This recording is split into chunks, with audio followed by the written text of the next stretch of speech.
성부와 성자와 성령의 이름으로 말씀드립니다.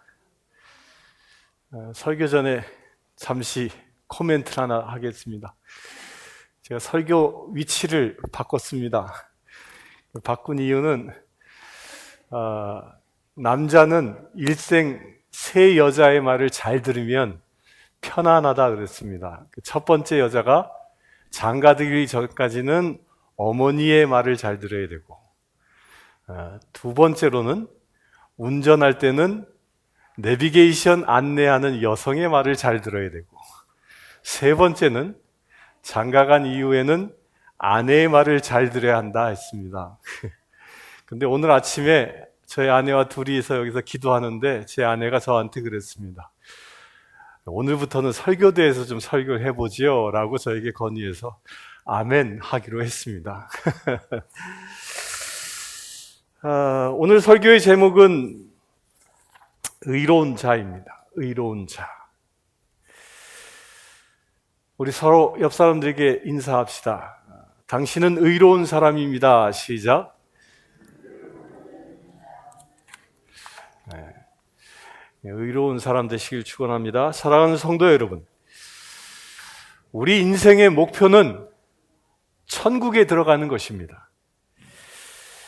우리 가정을 일구고 사는 것도, 우리가 또한 직업을 가지고 일하는 것도, 우리가 교회에 와서 신앙생활하는 것도 천국 입성을 위한 것입니다.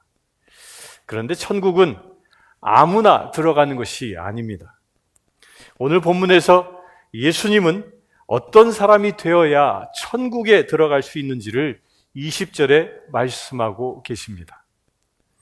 너희 의가 서기관과 바리새인보다 더 낫지 못하면 결코 천국에 들어가지 못하리라 말씀하십니다. 천국은 서기관과 바리새인보다 더 의로운 사람이 들어갈 수 있다고 말씀하고 계십니다. 당시 최고의 학자였던 서기관보다, 당시 최고의 신앙인이었던 바리새인보다 의로워져야 한다는 말이 도대체 무엇이겠습니까? 이에 대하여 예수님은 첫째, 살인에 관해 말씀하십니다. 또한 두 번째로 간음에 관하여 말씀하십니다. 또한 세 번째로 이혼에 관하여 말씀하십니다. 네 번째로 맹세에 관하여 말씀하십니다. 그리고 다음 주에 이어서 볼 본문에는 다섯 번째 보복에 관해서 여섯 번째 원수 갚는 것에 관하여 말씀하십니다. 오늘은 첫 번째부터 네 번째까지의 주제에 관하여 서로 말씀을 나누기를 원합니다. 본문을 자세히 보면 예수님은 일정한 규칙을 가지고 말씀하십니다. 먼저 주제에 관한 구약의 말씀을 인용하시고 나는 너희에게 이르노니 라고 하시면서 예수님의 견해를 말씀하십니다. 첫째로 살인하지 말라, 살인하면 심판을 받게 되리라는 말씀에 예수님은 새롭게 해석해 주십니다. 죄를 지은 인간의 최초의 행동은 살인이었습니다. 창세기 4장 8절에 가인이 그의 아우 아벨을 쳐 죽이니라고 했고, 4장 23절에 가인의 5대 손 라멕이 아내들에게 아다와 실라여 내 목소리를 들으라, 라멕의 아내들이여 내 말을 들으라, 나의 상처로 말미암아 내가 사람을 죽였고 나의 상함으로 말미암아 소년을 죽였도다 라고 했습니다. 살인은 죄의 열매입니다. 죄 가운데 있으면 결국 살인을 하게 됩니다. 가인 이후에도 살인은 오늘날까지 계속 이어지고 있습니다. 자살도 살인이요, 낙태도 살인입니다. 한국 사람은 너 죽을래? 라는 육두문자를 잘 씁니다. 이것이 죄 가운데 있을 때 나오는 저주입니다. 그래서 성경은 살인하지 말라고 율법으로 정했습니다. 서기관들과 바리새인들은 살인하지 말라는 말씀에 순종한 사람들이었습니다. 그러나 예수님은 그들이 가지고 있는 살인에 대한 생각이 전적으로 잘못되었음을 말씀하십니다. 21절에서 예수님은 살인자가 받는 심판에 대한 잘못된 이해를 말씀하십니다. 누구든지 살인하면 심판을 받게 되리라는 말씀을 서기관들과 바리새인들은 하나님의 심판이 아니라 형사 재판의 뜻으로 바꾸어 버린 것입니다. 하나님의 말씀은 세상적인 차원으로 격화시켜서 하나님 앞에서의 죄가 아니라 세상 법정에서의 죄와 살인의 문제로 바꾸어 버린 것입니다. 살인은 인간이 심판할 것이 아닙니다. 하나님이 인간을 창조하셨으므로 살인하면 하나님이 심판하시는 것입니다. 그러기에 살인은 세상 법이 정한 형량을 채우면 용서되는 것이 아닙니다. 예수님은 살인에 대하여 어떻게 말씀하십니까? 예수님은 살인이라는 결과보다 내면의 동기를 더 중요시 여기십니다. 우리가 살인하지 않았어도 누구를 죽일 만큼 미워했다면 살인한 것이라고 말씀하십니다. 요한일서 3장 15절에 그 형제를 미워하는 자마다 살인하는 자니 살인하는 자마다 영생이 그 속에서 거하지 아니하는 것을 너희가 아는 바라 말씀하십니다. 형제를 미워하는 것이 곧 살인하는 것이라고 말씀하십니다. 2000년 전 예수님은 서기관과 바리새인들이 형제를 미워하는 것이 살인하는 것이라고 말씀하고 계신 것입니다. 당시 서기관, 바리새인, 사두개인들은 서로의 견해차 때문에 서로 미워하고 있었습니다. 또한 이들은 병자들, 가난한 자, 과부된 자 등은 하나님의 심판을 받은 자라 하여 그들을 미워했습니다. 예수님은 겉으로는 고상한 척하면서 평생 누군가를 죽도록 미워하고 있다면 그가 살인자라고 말씀하고 있는 것입니다. 사랑하는 성도 여러분, 여러분은 어떻습니까? 누군가를 아직도 미워하고 계십니까? 누군가를 아직도 용서하지 않고 계십니까? 살인의 저주에서 풀려나시기를 주의 이름으로 축원합니다. 예수님께서는 살인은 세 가지 내용을 포함한다고 말씀하십니다. 첫째는 분노입니다. 22절에 형제에게 분노하는 자마다 심판을 받게 되고 라고 말씀하십니다. 분노는 살인을 일으킵니다. 여기서의 분노는 교만과 미움과 악의로 복수심에 가득한 상태를 말합니다. 분노가 외부로 폭발하면 남을 살인하게 되고 분노가 자신의 내부에서 자학을 일으키면 자살을 하게 됩니다. 이 분노의 결과가 살인죄입니다. 에베소서 4장 26절과 27절에 분을 내어도 죄를 짓지 말며 해가 지도록 분을 품지 말고 마귀에게 틈을 주지 말라고 했습니다. 만약 해진 이후에도 계속해서 분을 품고 있으면 그것이 마귀가 우리 안에 들어오는 틈이 될 것이라고 경고하고 계십니다. 분노를 품고 사는 사람은 그 안에 화가 가득합니다. 작은 일에도 참지 못하고 소리를 지릅니다. 사랑하는 성도 여러분, 사소한 분노라도 품지 마시기를 축원합니다. 오늘 분노할 일이 있어도 해지기 전까진 해소하시기를 축원합니다. 두 번째가 욕설입니다. 22절에 형제를 대하여 라가라 하는 자라고 말씀하십니다. 여기서 라가는 히브리 말의 욕설입니다. 라가는 히브리 말의 뜻으로는 쓸데없는 놈, 머리 빈 놈이라는 욕설입니다. 분노가 있으면 욕을 하게 됩니다. 예수님은 욕하는 것을 살인하는 것이라고 말씀하십니다. 욕설은 내 입술을 더럽히고 남을 살인하는 죄의 시작입니다. 요즘은 인터넷 댓글로 욕설을 하는 이들이 많습니다. 이 악플로 인해 자살하는 유명인들이 많습니다.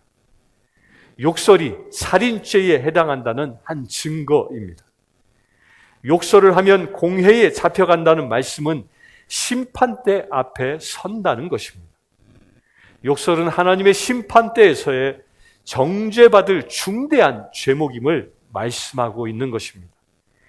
욕을 하면 자신과 상대가 죽지만 칭찬하면 자신도 살고 상대도 사는 것입니다.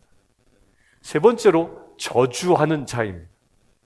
미련한 놈 하는 자는 지옥불에 들어가게 되리라 말씀합니다.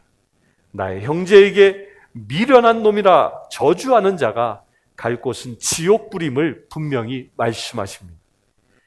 나의 형제는 저주할 대상이 아니라 축복할 대상입니다.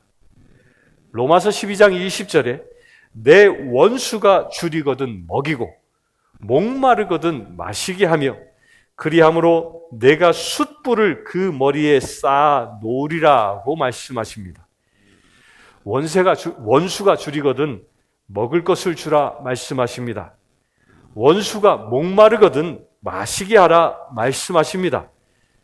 원수는 저주의 대상이 아니라 섬김의 대상임을 말씀하고 계신 것입니다. 원수를 축복하면 머리에 숯불을 쌓는다고 말씀하십니다. 원수의 머리에 숯불을 쌓는다는 말씀은 불로 머리를 지진다는 말씀이 아닙니다. 예수님 시대 사람들은 화덕에 불씨가 있어야 빵을 굽고 요리를 할 수 있었습니다. 그런데 아침에 일어나니 화덕에 불씨가 다 꺼져 있으면 이웃집에 불씨를 구하러 갑니다. 이때 화덕을 머리에 이고 가서 불씨를 얻는 그 행위를 말하는 것입니다. 원수된 사람이 찾아와서 도움을 청한다는 것입니다. 그렇게 원수를 저주하면 서로 간에 골이 깊어지지만 원수를 축복하면 원수가 스스로 머리를 숙이게 된다는 말씀입니다. 사랑하는 성도 여러분, 여러분은 저주하는 입술이 아니라 축복하는 입술이 되시길 축원합니다. 두 번째로 간음하지 말라 말씀하십니다. 10계명 중 제7계명인 간음하지 말라의 말씀에 대한 예수님의 견해입니다. 당시 서기관과 바리새인들은 이 말씀을 행위로 짓는 것만 금하는 말씀으로 이해했습니다. 그러나 예수님은 전혀 다른 견해를 말씀하고 계십니다. 첫째, 예수님은 행위와 동기를 똑같이 보고 계십니다. 마음속에 품은 생각도 행동한 것과 같은 것으로 보시는 것입니다. 조선의 개국공신 이직이라는 사람도 이렇게 노래합니다. 까마귀 검다 하여 백로야 웃지 말라. 겉이 검다 하여 속까지 검을 쏘냐. 겉이고 속 검은 이는 너뿐인가 하노라. 잘 아시는 시조죠. 겉과 속이 같아야 한다는 것은 동서고금에 통하는 만고의 진리입니다. 음욕을 품고 여자를 보는 자마다 마음에 이미 간음하였느니라. 예수님은 이 내면의 동기를 중요하게 여기고 계십니다. 예수님은 지금 우리의 내면을 보고 계십니다. 두 번째로 성경은 신구약을 통해서 간음하지 말라고 말씀하십니다. 하나님은 십계명에서 우리가 지켜야 할 세상에 세 가지 기준이 있음을 말하십니다. 가정의 신성함을 지키기 위해서는 부모를 공경하라 하십니다. 또한 사회의 신성함을 지키기 위해서는 살인하지 말라 말씀하십니다. 부부의 신성함을 지키기 위해서 간음하지 말라는 원칙을 주신 것입니다.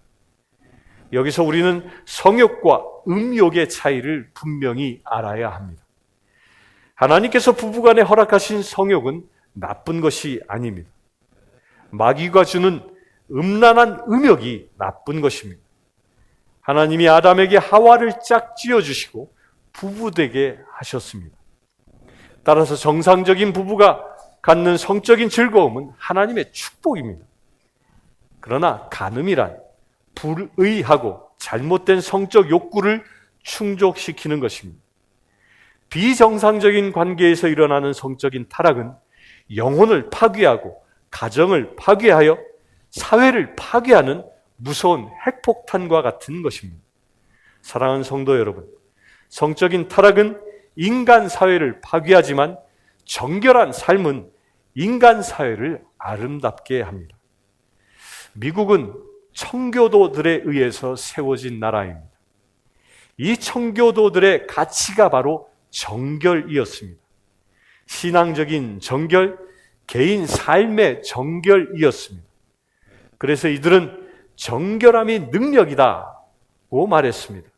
사랑하는 성도 여러분, 우리 모두 주님 앞에 서는 날까지 정결하시기를 축원합니다. 세 번째로 예수님은 이혼에 관하여 말씀하십니다. 누구든지 음행한 이유 없이 아내를 버리면 그로 간음함이요, 또 누구든지 버림받은 여자에게 장가든 자도 간음합니다. 마태복음 9장 19장 3절에서 9절에 이 말씀을 자세하게 설명하십니다. 그 부분을 보면 마태복음 19장 5절에 사람이 그 부모를 떠나서 아내에게 합하여 그 둘이 한 몸이 될지니라 말씀하십니다. 결혼을 통해서 남녀는 이제 둘이 아니라 하나입니다. 따라서 결혼의 필수 조건은 사랑과 순결 그리고 순종입니다. 부부된 사람은 서로 사랑하고 순결을 지키며 순종하며 한몸됨을 지키라는 명령입니다. 8절에 모세가 너희 마음의 완악함 때문에 아내 버림을 허락하였거니와 본래는 그렇지 아니하리라 말씀하십니다. 모세가 이혼을 허락한 이유는 인간의 완악함 때문이라고 말씀합니다. 완악함이 무엇이겠습니까? 자기 성공을 위해서, 자기 욕구 충족을 위해서 이기적인 동기로 결혼하는 것을 말합니다. 결혼은 자기 욕구 충족을 위해서 하는 것이 아닙니다. 에덴 동산을 회복하기 위해서 하는 것입니다. 죄악이 가득한 세상에 등불되는 하나님 나라 된 가정을 일구시기를 축원합니다. 따라서 나의 욕망을 위해서 결혼하는 것이 아니라 하나님의 비전을 이루기 위해서 결혼하는 것입니다. 네 번째로 맹세에 관하여 예수님은 말씀하십니다. 사람들은 어떤 주장을 하기 위해서 맹세를 잘 합니다. 성경을 두고 맹세하기도 하고 하늘과 땅을 두고 맹세하기도 합니다. 그런데 예수님은 맹세하지 말라고 하십니다. 왜 예수님은 맹세하지 말라고 하시겠습니까? 맹세라는 말의 뜻은 앞으로 무엇인가를 꼭 이루겠다는 약속입니다. 문제는 이 약속이 깨졌을 때입니다. 어음이 부도나는 것, 계모임이 깨지는 것과 같은 것이 맹세를 지키지 못해서입니다. 요즘 한국은 국회의원 선거를 앞두고 정당과 입후보자들이 공약을 발표합니다. 그런데 어느 순간부터 한국 사람들은 공약을 믿지 않습니다. 선거 공약은 국민들에게 맹세하는 공적인 약속인데 국민들은 공적인 약속으로 받아들이지 않고 공약, 즉 빌공자를 써서 헛된 약속이라고 생각합니다. 그래서 한국 사회는 거짓말에 인자한 나라가 되어버렸습니다. 거짓말이 공약됨을 허용하면서 한국 사회는 서로 간의 신뢰함이 사라지게 된 것입니다. 가정에서도 자식이 부모의 말을 믿지 못하고 부모가 자식의 말을 믿지 못하는 세대의 갈등 관계가 되어버린 것입니다. 사회에서도 서로 간의 신뢰가 사라지면 눈뜨고 코베가는 세상이 되는 것입니다. 약속은 깨기 위해서 있는 것이 아니라 지키기 위해서 하는 것입니다. 예수님께서 우리에게 하시는 말씀은 그렇기 때문에 예, 아니요를 분명히 하라는 것입니다. 37절에 너희 말은 옳다, 옳다, 아니라, 아니라 하라. 이에 지나는 것은 악으로부터 나느니라 말씀하십니다. 이것은 지금 할 수 있는 것을 하라는 말씀입니다. 할 수 없는 것을 억지로 과장되게 호언하지 말라는 뜻입니다. 또한 예, 아니요 라는 말 속에는 책임이 따른다는 의미가 있습니다. 하겠다고 했으면 해야 하는 것이고 하지 않겠다고 했으면 안 해야 하는 것입니다. 사랑하는 성도 여러분, 예 할 것은 예 하시기를 바랍니다. 아니요 할 것은 아니요 하시기 바랍니다. 성경 말씀이 하라고 하는 것은 예 하시고 성경 말씀이 하지 말라고 하는 것은 아니요 하시기를 바랍니다. 그래야 성경 말씀이 기준이 된 분명한 삶이 되어 천국을 일구는 여러분들 되시길 주의 이름으로 축원합니다. 성부와 성자와 성령의 이름으로 말씀드렸습니다. 자, 기도하겠습니다. 주 아버지 하나님, 죄인된 우리를 주님이 구별하여 주셔서 의로운 자 삼아주심을 감사합니다. 또한 오늘 말씀을 통하여 어떻게 하면 의로운 자 될 수 있는지를 깨닫게 하여 주시네 감사합니다. 오늘 주신 말씀대로 순종하며 나아가는 우리 되기를 원합니다. 그리하여 주 안에서 정결한 자, 주 안에서 순종하는 자, 주 안에서 말씀대로 살아가는 믿음의 지체 되기를 원합니다. 예수 그리스도의 이름으로 기도드리옵나이다.